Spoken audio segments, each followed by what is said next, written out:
Hello friends, welcome back to my channel. இன்றைக்கி நம்ம கிச்சனில் பார்க்க போகிறது ஒரு சூப்பரான காலிஃப்ளவர் உருளைக்கிழங்கு வச்சு குருமா எப்படி செய்கிறதுன்னு பார்க்கலாம். இது சாப்பாடு மட்டும் இல்லைங்க, டிஃபன், சப்பாத்தி, இட்லி, தோசை எல்லாத்துக்குமே ரொம்ப சூப்பராக இருக்கும். இந்த குருமாவுக்கு நம்ம ரொம்ப சிம்பிளான மசாலா தாங்க எல்லாம் அரைச்சி நம்ம சேர்க்க போகிறோம். இது செய்கிறது ரொம்ப ஈஸியான மெத்தட் தான். இந்த குருமாவுக்கு நம்ம தேங்காய்லாம் இதில் அரைச்சி நம்ம சேர்க்க போகிறதில்ல. நம்ம இன்றைக்கி அதை விட சூப்பரான டேஸ்ட்டை நம்ம செய்ய போகிறோம். இப்போ வாங்க இந்த குழம்பு எப்படி செய்கிறதுன்னு பார்க்கலாம். ஃபஸ்ட்டு ஒரு பேனில் கொஞ்சமாக எண்ணெய் ஊற்றிக்கோங்க. இப்போ எண்ணெய் சூடானதும் 1/4 ஸ்பூன் அளவுக்கு மஞ்சள்தூள் சேர்த்துக்கோங்க. கூடவே 1 ஸ்பூன் அளவுக்கு தனி மிளகாத்தூள் சேர்த்துக்கலாம்.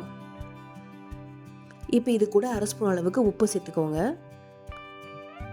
இப்போ நம்ம காலிஃப்ளவர் ஃப்ரை பண்ணுற அளவுக்கு மட்டும் நம்ம இப்போ உப்பு சேர்த்துக்கலாம். இப்போ இதை நல்லா ஒரு வாட்டி இந்த மசாலாவை கலந்து விட்டுட்டு நம்ம எடுத்து வச்சுருக்க உருளைக்கிழங்கு, காலிஃப்ளவர் நம்ம இதில் சேர்த்துக்க போகிறோம்.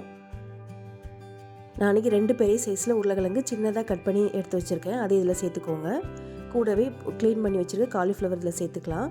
நான் கொஞ்சமாக மஞ்சத்தூளும் உப்பும் போட்டு சுடுதண்ணில் ஒரு 10 நிமிஷம் ஊற வச்சு எடுத்து வச்சுருந்தேன், அதை இது கூட சேர்த்துக்கோங்க. சேர்த்துட்டு இப்போ இந்த 2 இதுலேயும் இந்த மசாலா நல்லா மிக்ஸ் ஆகி வரணும், அந்தளவுக்கு நம்ம கலந்து விட்டுக்கலாம். ஒரு 2 நிமிஷம் வரைக்கும் நல்லா கலந்து விட்டுக்கோங்க.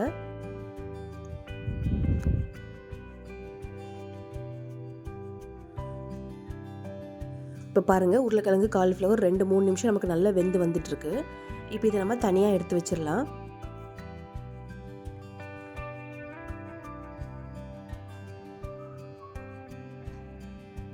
இதே மாதிரி நம்ம தனியாக ஃப்ரை பண்ணி செய்யும்போது நம்மளோட குருமாவோட டேஸ்ட்டு ரொம்ப அட்டகாசமாக நமக்கு இருக்கும். இப்போது அதே எண்ணெயிலேயே மசாலா நம்ம அரைச்சி எடுத்துக்க போகிறோம். நான் 2 பெரிய சைஸ் வெங்காயமும் ஒரு 3 பெரிய சைஸ் தக்காளியும் நான் சேர்த்துருக்கேன். வெங்காயத்தை விட தக்காளி கொஞ்சம் எக்ஸ்ட்ரா சேர்த்துக்கோங்க. இப்போ இது வதங்கிறதுக்காக எக்ஸ்ட்ரா 1 ஸ்பூன் அளவுக்கு நான் எண்ணெய் சேர்த்துருக்கேன். சேர்த்துட்டு இது நல்லா கலந்து விடுங்க. ஒரு 1 நிமிஷம் நல்லா வதங்கி வரட்டும்.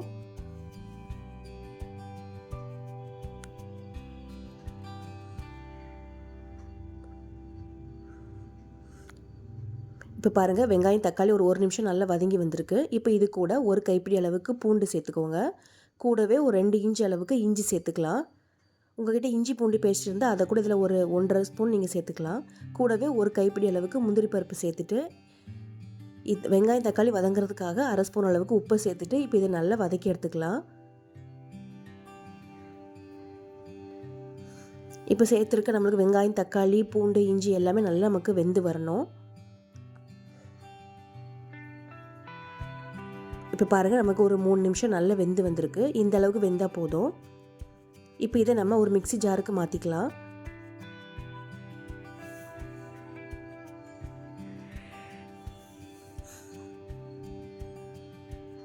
இப்போ இதை எவ்வளோ நைஸாக உங்களுக்கு அரைக்க முடியுமோ அந்தளவுக்கு நீங்கள் நல்லா நைஸாக அரைச்சி எடுத்துக்கோங்க. அவ்வளோதாங்க, நமக்கு மசாலா எல்லாமே ரெடி ஆயிடுச்சு. இப்போ நம்ம தாளிச்சிடலாம். நான் இப்போ அதே கடாயிலேயே கொஞ்சமாக எண்ணெய் சேர்த்துருக்கேன். ஒரு 2-3 ஸ்பூன் அளவுக்கு எண்ணெய் சேர்த்துக்கோங்க. சேர்த்துட்டு இப்போ இந்த எண்ணெய் சூடானதும் இது கூட 2 துண்டு அளவுக்கு பட்டை, 2 கிராம்பு, 2 ஏலக்காய், சின்னதாக பிரிஞ்சி இலை 1 சேர்த்துருக்கேன். இது சேர்த்துட்டு இது கூடவே 1 ஸ்பூன் அளவுக்கு சோம்பு சேர்த்துக்கோங்க. கூடவே கொஞ்சமாக சீரகம் சேர்த்துக்கலாம். சேர்த்துட்டு இது எல்லாமே நல்லா ஃப்ரை ஆகி வரட்டும். ஃப்ரை ஆனதும் நம்ம அரைச்சி வச்சுருக்க வெங்காயம், தக்காளி பேஸ்ட்டு நம்ம இதில் சேர்த்துக்கலாம். சேர்த்துட்டு இதை நல்லா கலந்து விட்டுக்கோங்க. இப்போ நம்ம தண்ணி எதுவும் சேர்க்க வேண்டாம். இந்த மசாலா எல்லாம் எண்ணெயில் நல்லா வெந்து வரணும்.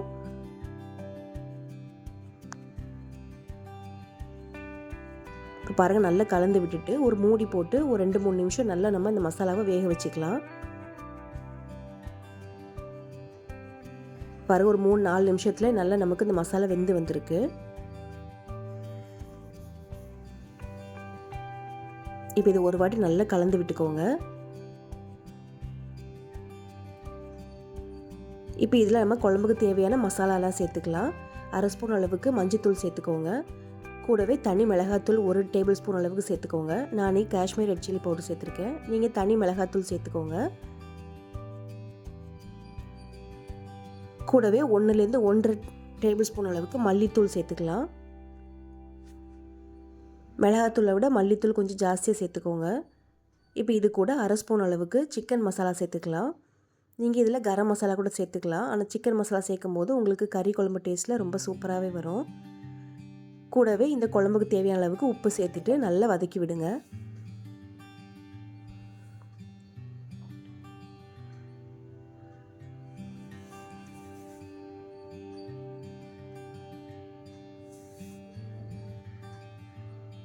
இப்போ நமக்கு நல்லா வதங்கி வந்துடுச்சு. இப்போ இது கூட 2லேருந்து 3 டேபிள் ஸ்பூன் அளவுக்கு தயிர் சேர்த்துக்கலாம். தயிர் ரொம்ப புளிப்பில்லாத தயிராக பார்த்து சேர்த்துக்கோங்க. சேர்த்துட்டு இதையும் நல்லா கலந்து விட்டுக்க போகிறோம்.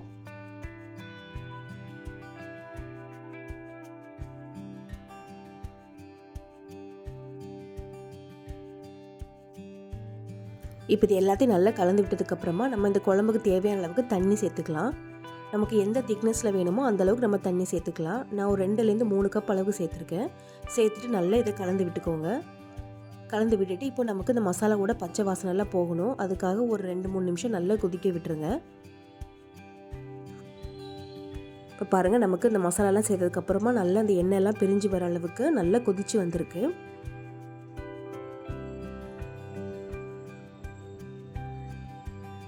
இப்போ இது கூட நம்ம ஃபஸ்ட்டே ஃப்ரை பண்ணி எடுத்து வச்சுருந்த காலிஃப்ளவரையும் உருளைக்கிழங்கையும் நம்ம இதில் சேர்த்துக்கலாம். சேர்த்துட்டு ஒரு வாட்டி நல்லா கலந்து விட்டுக்கோங்க.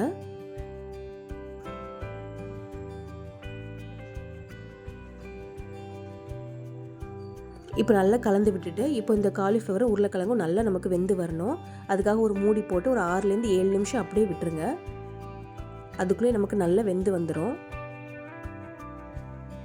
இப்போ பாருங்கள், ஒரு 6-7 நிமிஷத்தில் நமக்கு நல்ல உருளைக்கிழங்கு காலிஃப்ளவர் எல்லாம் நல்லா வெந்துட்டு குழம்பு சூப்பராக நமக்கு ரெடியாகி வந்துடுச்சு. அவ்வளோதாங்க, நம்மளோட சூப்பரான காலிஃப்ளவர் உருளைக்கிழங்கு குருமா ரெடி ஆயிடுச்சு.